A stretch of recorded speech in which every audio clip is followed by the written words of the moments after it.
ನಮ್ಮದೇ ದೇಶ ನಮ್ಮದೇ ಬಾವುಟ. ಆದರೆ ಆಗಸ್ಟ್ 15 ಮತ್ತು ಜನವರಿ 26ರಂದು ಬಾವುಟ ಹಾರಿಸುವ ರೀತಿ ಬೇರೆ ಬೇರೆ. ಏಕೆ ಎಂದು ತಿಳಿದುಕೊಳ್ಳೋಣ ಬನ್ನಿ. ಆಗಸ್ಟ್ 15ಕ್ಕೆ ಮಾಡುವುದು ಧ್ವಜಾರೋಹಣ, ಫ್ಲ್ಯಾಗ್ ಹಾಯಿಸ್ಟಿಂಗ್. ತಿರಂಗವು ಧ್ವಜಸ್ತಂಭದ ಕೆಳಗೆ ಕಟ್ಟಿರಲಾಗುತ್ತದೆ. ನಮ್ಮ ಪ್ರಧಾನಮಂತ್ರಿಗಳು ದಾರವನ್ನು ಎಳೆಯುತ್ತಿದ್ದಂತೆ ಧ್ವಜವು ಸ್ತಂಭದ ಮೇಲಿನ ತುದಿಗೆ ಬಂದು ಕಟ್ಟಿದ್ದು ಬಿಡಿಸಿಕೊಂಡು ಹಾರಾಡುತ್ತದೆ. ಇದರ ಅರ್ಥ ಗುಲಾಮಗಿರಿಯಿಂದ ಬಿಡಿಸಿಕೊಂಡು ಸ್ವತಂತ್ರ ಪಡೆದಿದ್ದೇವೆ, ನಾವು ತಲೆ ಎತ್ತಿ ಬದುಕುತ್ತೇವೆ ಎಂದು. ಇನ್ನು ಜನವರಿ 26ರಂದು ಮಾಡುವುದು ಧ್ವಜ ಅನಾವರಣ, ಫ್ಲ್ಯಾಗ್ ಅನ್ಫರ್ಲ್ಸ್.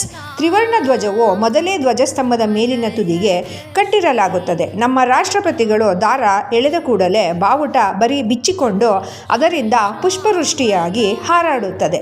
ಏಕೆಂದರೆ ನಮ್ಮದೀಗ ಸ್ವತಂತ್ರ ರಾಷ್ಟ್ರವಾಗಿದ್ದು ನಮ್ಮ ಸಂವಿಧಾನದಂತೆ ರಾಜ್ಯಭಾರ ನಡೆಸುತ್ತಿದ್ದೇವೆ ಎಂದು.